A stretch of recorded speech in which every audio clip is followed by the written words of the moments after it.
Well, yesterday I talked quite a bit about the peace of God in your heart, and how oftentimes we don't have peace. Oftentimes we're deeply troubled. And the fact that we get troubled by circumstances or situations doesn't mean that we have backslidden. It just means that we're beginning a journey of learning how to find God's peace in new circumstances and new ways.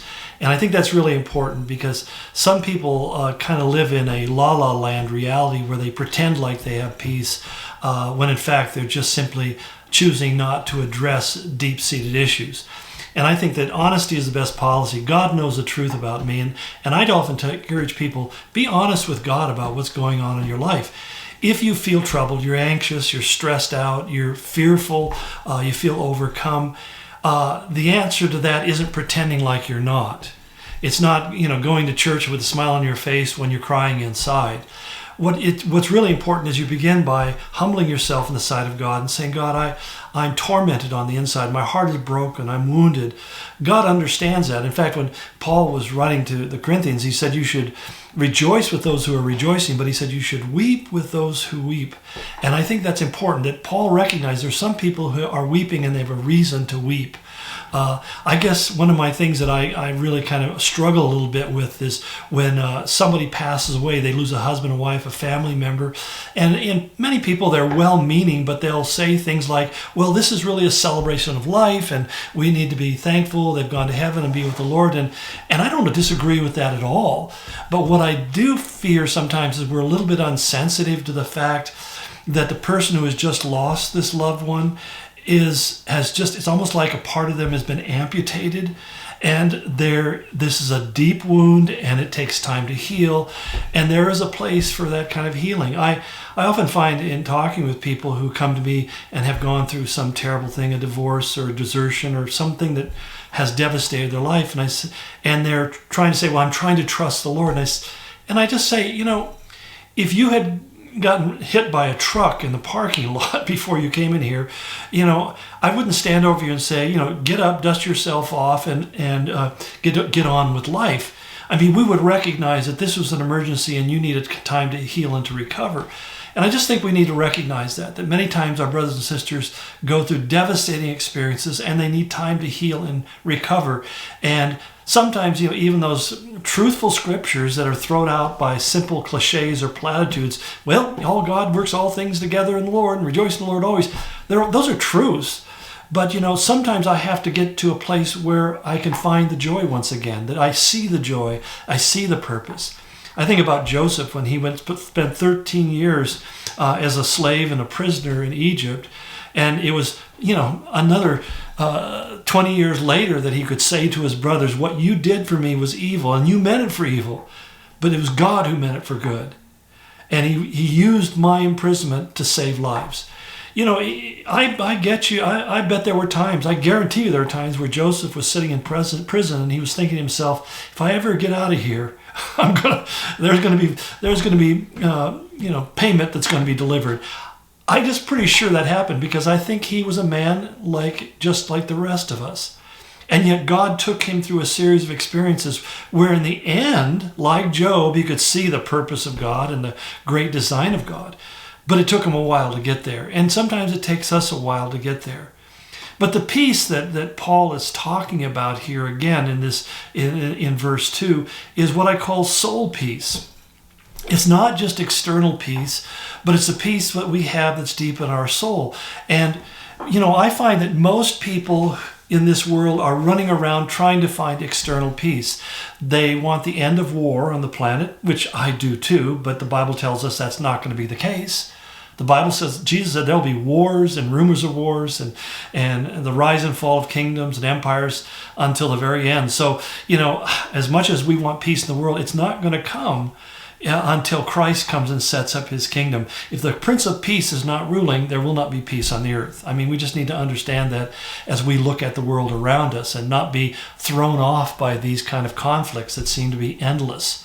But secondly, they're looking for financial security. They want to feel like I never have to worry or be afraid of being hungry or not being able to pay my bills or losing my possessions. And again, That's not a peace that we have promised to us. The early church suffered greatly.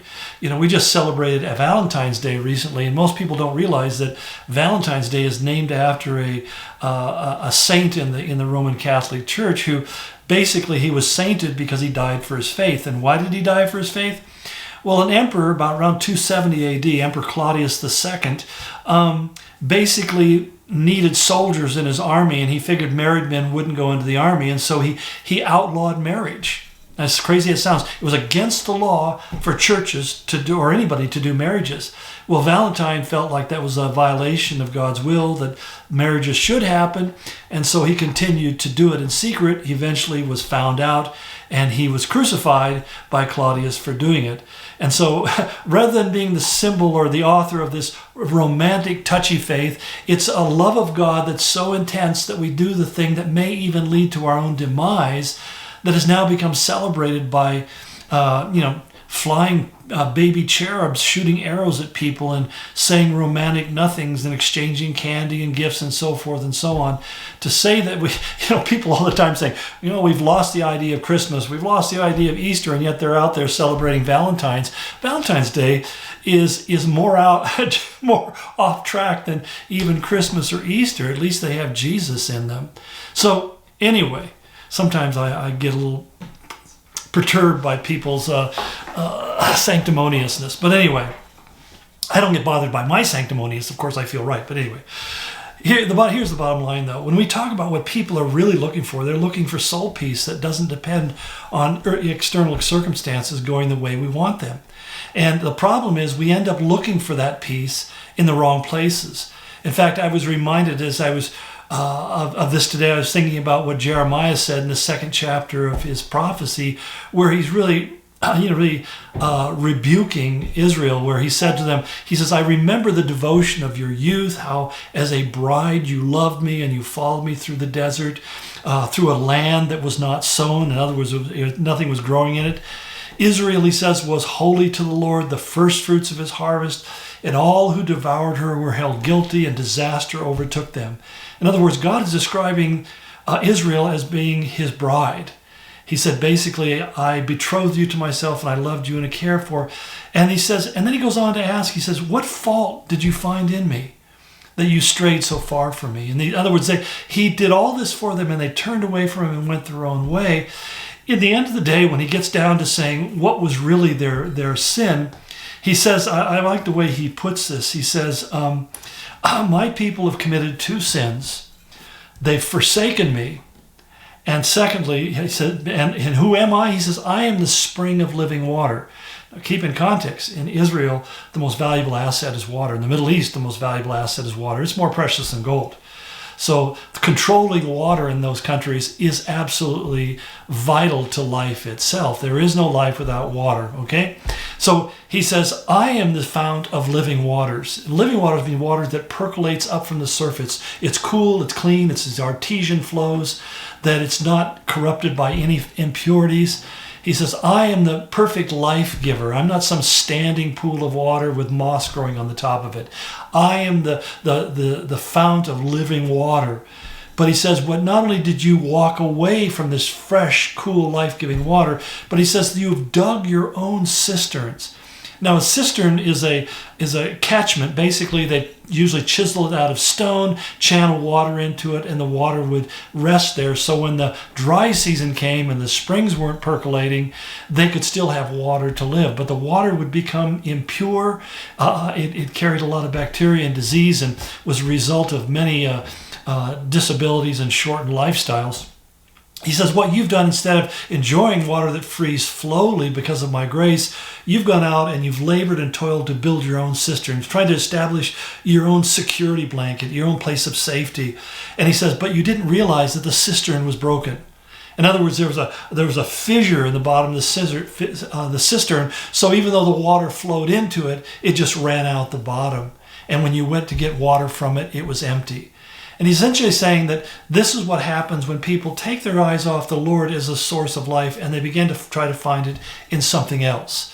They begin to find it in power, in pleasure, in prosperity, possessions, really those are the three. That's the definition of Baal. Baal was a Canaanite word that meant the Lord.